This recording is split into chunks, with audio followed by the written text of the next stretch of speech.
이제 이런 산들이 뭐 풍수에서 이제 뭐 나왔다라고 얘기할 수도 있어요. 왜냐하면 관상이라는 것이 어느 한 시대에 왕창 몰려서 이 이론이 어떤 사람에 의해서 완전히 완벽하게 만들어진 작품이 아니라 시대에 따라서 거기에 맞는, 그 시대에 맞는, 그리고 그 사람이 전문적인 분야에 맞는 부분들을 추가적으로 넣다 보니까 시대별로 조금씩 다르게 되고, 원래는 이제 천문학에서 시작이 됐는데 이제는 뭐 풍수도 집어넣고 명리학도 집어넣고 여러 가지 것들이 이제 종합적으로 변환이 되는 거죠. 근데 가장 기본적인 것이 이제 오성과 유교가 있고, 그 다음에 이제 오학과 사독이 있는 거죠. 근데 이제 뭐 오성과 유교는 이제 천문에 관한 거고, 오학과 사독은 바로 이제 지리에 관련된 것이 되는 거죠. 그래서 이제 오학 중에서 지난번에 이어서 이제 이 남학과 북학, 남학과 북학이 되는데, 남학은 바로 이마를 얘기하는 거죠. 이마가 바로 남학이 되는 거고, 거기에 이제 중앙에 코가 있고 턱이 이제 두툼하게 발달되는 북학에 해당한다. 입이 부각이 아니라 턱이, 그러니까 보통 이제 지각이라는 부분이 있는데 요 부분이 지각이라고 얘기해요. 땅지자의 직각자. 근데 요 부분만 얘기하는 게 아니라 턱 전체를 부각이라고 얘기한다. 그러면 이마의 남학도 역시 이마 전체를 남학이라고 얘기한다. 그래서 남학과 북학은 그런 서로의 상호작용, 중앙에 있는 중학을 중심해서, 그리고 좌측에 있는 동학이 서로 연관이 되어 있다라고 얘기하는 거죠. 그러면 중앙이 바로 임금의 자리가 되는 거고, 남학은 이제 뭐 임금의 위에 있으니까 뭐 상왕의 자리 뭐 이렇게 얘기도 하고, 부학은 이제 내 부하, 뭐 백성, 뭐 이렇게 얘기도 할 수가 있는 거죠. 그래서 이제 남학부터 얘기를 하자면, 이마는 기본적으로 이마가 두툼하게, 마치 넓은 접시 위에 이런 접시가 있다. 이런 접시 위에 마치 간을 엎어 놓은 듯한 모양, 간을 엎어 놓았다라고 해서 이거를 이제 복간지액이라고 얘기를 해요. 복간, 간을 엎어 놓았다. 복간지액, 간을 엎어 놓은 모양과 같다라는 이제 복간지액이다라고 얘기해요. 이런 이마가 가장 귀하고 가장 복이 많은 이마죠. 옆에서 보면 이마가 볼록하게 두툼하게 발달된 이마를 얘기하고, 이런 이마의 대표적인 인물이 바로 김영삼 대통령의 이마다라고 할 수 있죠. 그러니까 이분은 뭐 25세에 국회의원이 되고, 요즘 시대에 25세에 국회의원이 된다는 것도 힘들지만 그 당시에도 25세에 국회의원 되고 40대에 당 총수가 된 거죠. 어마어마한 이 복을 누리는 이마다. 복관지액은 바로 복록이 충만된, 그 복과 록이 충만된 사람의 이마가 된다. 당연히 귀하죠. 당연히 귀한데 귀의 단계를 뛰어넘는 복록의 이마가 바로 복간지액이다. 그럼 뭐 복간지액만 모든 사람이 다 가지고 있다, 그러면 얼마나 좋겠어요. 근데 재밌는 거는 요즘 시대의 어린아이들 보면 저는 좀 깜짝 놀라요. 이렇게 복간지액을 가진 어린아이들이 꽤 많아지고 있다는 거예요. 그러면 이 아이들이 총성이 되고 이 아이들이 우리나라를 짊어지고 가야 될 시기가 되면 이 복이 우리나라 전체의 복록을 짊어지고 갈 수 있다라고 생각이 들어요. 그러니까 이렇게 복록이 많은 아이들이 우리나라에 결국은 복록이 많아진다 라고 얘기할 수 있죠. 예.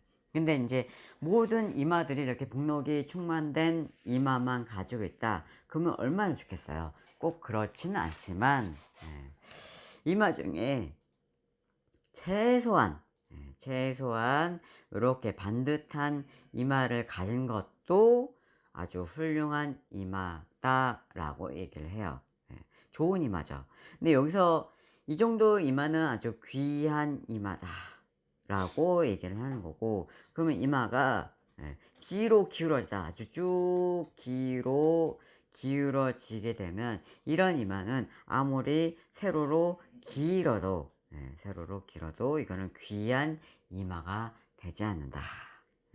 그래서 이런 이마는 귀기가 좀 떨어진다. 그러면 이거보다 저 못한 이마는 길긴 긴데 중정이 움푹 꺼지고 미룬골이 너무 지나치게 솟은 거죠.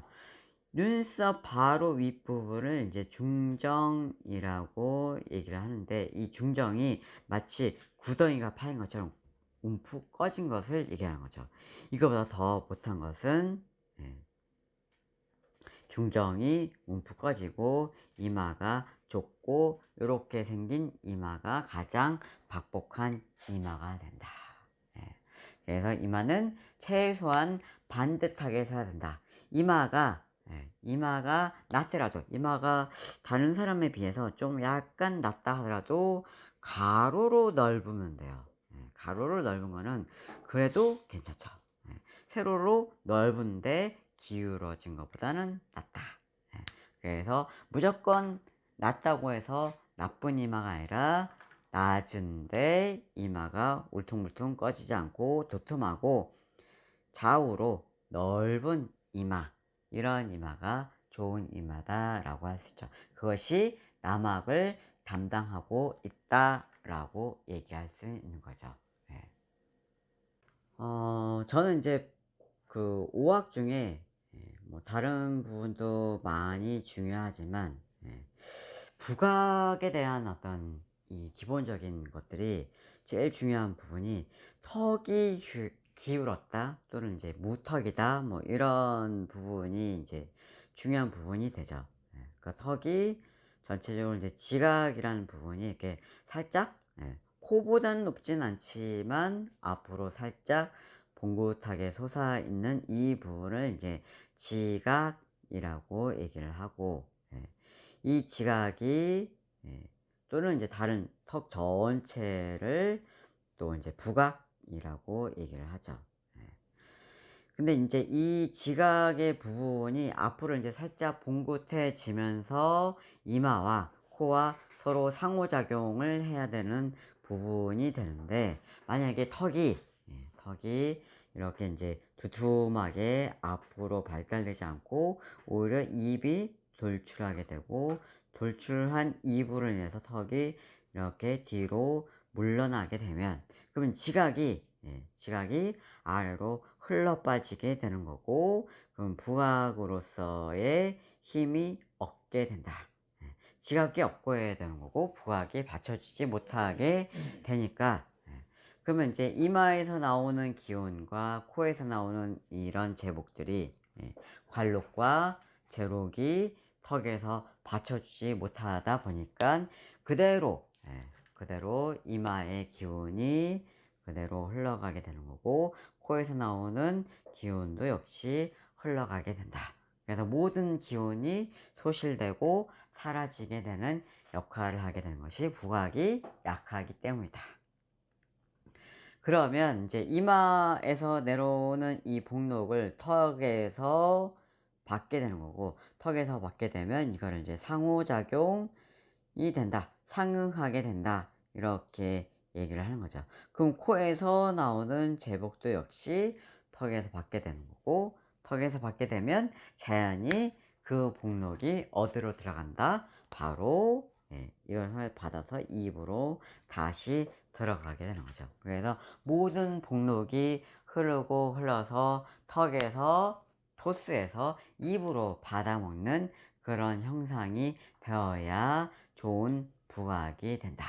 그래서 부각은 바로 이제 나의 말년을 상징하게 되는 거고, 말년에 복록이 있다 없다를 상징하게 되고, 또 내 자손의 복록을 상징하게 된다. 그래서 이 말년의 복록을 가지려면 제일 중요한 거는 입이죠. 말년의 복록을 상징하는 것은 입이고, 그 말년의 입을 보호해 주는 것이 턱이 되는 거죠. 그래서 턱이 이렇게 앞으로 살짝 나와주는 것이 좋다. 그리고 턱에서 중요한 부분이 이렇게 앞으로 나온 것 뿐만 아니라 전체적으로 턱선이 둥글고 부드럽게 이어져야 되는데, 그래서 요 지각이라는 부분이 살짝 둥근 듯 네모난 듯하게 생겨야 되는 거죠. 지각이. 그리고 아니면 동그랗게 생기거나. 그래서 약간 네모난 듯하게 생기면 귀하다라고 얘기를 하고, 그리고 둥글다라고 얘기하면 부라고 얘기를 해요. 그러면 반대로 턱이 이렇게 뾰족하게 됐다. 그러면 이제 뭐 부귀를 누릴 수 없게 되고 오히려 가난하게 된다라고 얘기를 하는 거죠.